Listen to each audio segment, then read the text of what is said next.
ফের শিলিগুড়ি, ফের সোনার দোকানে চুরি। 10টি সোনার হার নিয়ে চম্পট দিল দুই দুষ্কৃতী। সিসি ক্যামেরার ফুটেজ দেখে দুষ্কৃতীদের খোঁজ শুরু করেছে পুলিশ।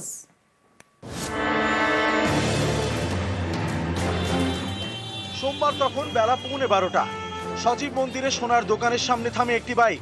ক্রেতা সেজে দোকানে ঢোকে দুই দুষ্কৃতী। সোনার চেন দেখতে চায়, সুযোগ বুঝে 10টি সোনার চেন হাতিয়ে নিয়ে চম্পট দেয় তারা। এত দ্রুত হাত সাফাই করে যে বুঝতেই পারেননি ব্যবসায়ী। ধাতস্থ হতেই শুরু করেন খোঁজ।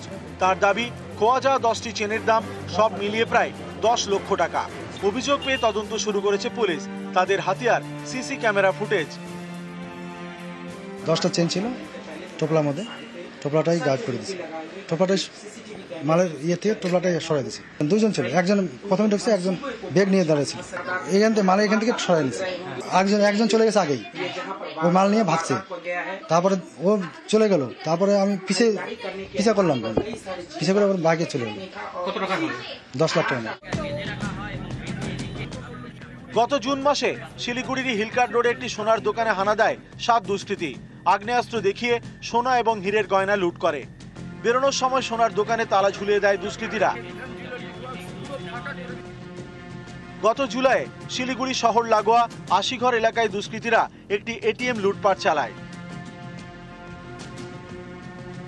এবার সেই শিলিগুড়িতেই সোনার দোকানে চুরি।